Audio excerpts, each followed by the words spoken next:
নমস্কার সবাইকে, আশা করি সবাই ভালো আছো। আমি একটা নতুন ভিডিও নিয়ে চলে এসেছি, একটা হোম ট্যুর নিয়ে। তো এই ভিডিওটা দেখলে বুঝতে পারবে, অনেকের আইডিয়া হতে পারে বাড়ি সম্পর্কে, যারা নতুন বাড়ি করছে। একটা লম্বা জমির ওপরে বাড়িটা।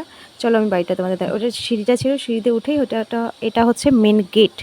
সিঁড়িতে ঢুকেই এইটা ফার্স্ট যে গেটটা দেখো, দুটো দেখো পরপর গেট। এটা একটা ছোট্ট বারান্দা টাইপের, যেখানে তুমি ইনভার্টার, শু র্যাক সবটাই রাখতে পারবে। এই যে এটা একটা লম্বা ছোট্ট বারান্দা, খুব সুন্দর সিস্টেম করে করা ইঞ্জিনিয়ারিংয়ের প্ল্যান মতে।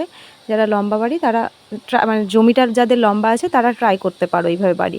এটা হচ্ছে লিভিং, ঢুকেই সেকেন্ড গেট। এটা লিভিং এরিয়া। এই দেখো কত বড়। এই সাইডে একটা জানালা আছে বাঁ হাতে, এখানে একটা ওয়াল আছে। এই সাইডে তো অনেকটা পুরো ওয়ালটাই হচ্ছে জানলা সিস্টেম করা। এই যে দেখাচ্ছি। আর এই যে হচ্ছে আমি এই লিভিং থেকে ঘরের সাইডে যাচ্ছি। এখানে 4টে রুম আছে, আমি তোমাদের দেখাচ্ছি পরপর রুমগুলো। এটা হচ্ছে 1 নাম্বার রুমটা। একটা খাট অ্যান্ড ড্রেসিং টেবিল পাতা আছে। ঘরগুলো যে খুব ছোট বা কি তো সেটাও নয়, ঘরগুলো যথেষ্ট বড়, কিন্তু বারান্দাটা সরু করে চলে গেছে যেহেতু জমিটা লম্বা। এটা হচ্ছে দ্বিতীয় রুম। এই রুমেও একটা খাট আছে আর একটা হচ্ছে বক্স আলনা আছে। আর প্রত্যেকটা রুমে না একটা করে জানলা আছে। আর এই এই যে আমার শাশুড়ি মা আসছে, যেহেতু বাড়িতে অনুষ্ঠান চলছে, আমরা সবাই রয়েছি মেজদার বাড়িতে। এটা হচ্ছে তৃতীয় রুমটা, যেখানে একটা আলমারি রয়েছে, একটা খাট রয়েছে আর সিংহাসনটা রয়েছে। এই যে সিংহাসনটা দেখা যাচ্ছে। আমি ঠাকুরগুলোও দেখিয়ে দিচ্ছি, মা লক্ষ্মী আর রাধাকৃষ্ণ রয়েছে। আর এদিকে মেজির গুরু আর কালী ঠাকুরের একটা ছবি পাতা রয়েছে। ওই যে শাশুড়ি এসে জানলায় বসলো, একটু রোদ লাগে ওই জানলাটা, যেহেতু দক্ষিণ সাইডের জানালা।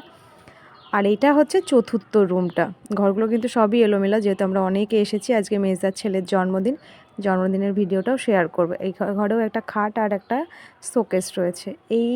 আর বারান্দায় কিন্তু প্রত্যেকটা ঘরের সামনে সামনে একটা করে জানালা রয়েছে। এই যে আমার ছোটো জায়ের মেয়ে আমি ভিডিও করছি বলে আগে আগে যাচ্ছে, বলছে যাবো ফুলমা। আমি যে চলো। এইটা হচ্ছে ডাইনিং এরিয়াটা, দেখো ডাইনিং এরিয়াটা কিন্তু প্রচুর বড়। আর ওখানে একটা মিটকেস রয়েছে, ওখানে একটা ইলেকট্রিক পয়েন্টও রয়েছে। আর এই ডাইনিংয়েও হচ্ছে 4টে জানলা, দক্ষিণে 2টো আছে আর উত্তর দিকে 2টো রয়েছে। আর এই সাইডে এই যে ফ্রিজটা রয়েছে। আর এই যে এই সাইডে বাঁ হাতে যেটা দরজাটা দেখতে পাচ্ছ, এই যে আমি আঙুল দিয়ে দেখাচ্ছি, এটা হচ্ছে ওয়াশরুমের দরজা। এখানে বেসিন। আর এইটা হচ্ছে সিঁড়ির তলায় রান্নাঘরটা মেজদির। ওই যে আমার বড় যা রান্না করছে, পায়েস টায়েসগুলো রান্না করছে ছেলের জন্য। আর এই হচ্ছে আমার বড় যার মেয়ে, ও আসলো কেবল শ্বশুরবাড়ির থেকে। আর এটা হচ্ছে এই বড় জায়ের যে সামনে শাড়ি পরে আসছে লাল কালারটা, ওটা হচ্ছে আমার বড় জায়ের বোন। আর যেটা পিছনে ছিল সেটা হচ্ছে আমার ছোট যা। আর এইটা হচ্ছে মেজদির ছাদটা। এই যে রান্নাবান্না হচ্ছে বললাম না, এই যে সব চাল টাল ভেজানো রয়েছে, রান্নাবান্না হচ্ছে, বাড়িতে একটা অনুষ্ঠান রয়েছে যেহেতু। আর এইটা হচ্ছে মেজদার ছাদটা, দেখো সকালবেলা এত বড় লম্বা ছাদ। সকালবেলা একটা মর্নিং ওয়াক হয়েই যায় ছাদ। আর এই যে আমার কর্তা মশাই এখানে রান্না করছে আর মেজদি বাসন ধুচ্ছে।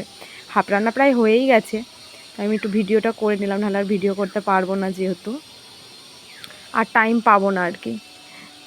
মাংসটা কষাচ্ছে, আমিও কষি থুয়ে গেলাম মাংসটা, আমি আর মিলেই রান্না করছিলাম।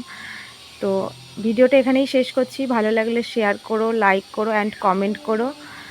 টাটা সবাইকে। আর মেজির ছাদের চারিদিকটা দেখো কত সুন্দর, ছাদ থেকে দেখা যায়, দেখেছো কত সুন্দর।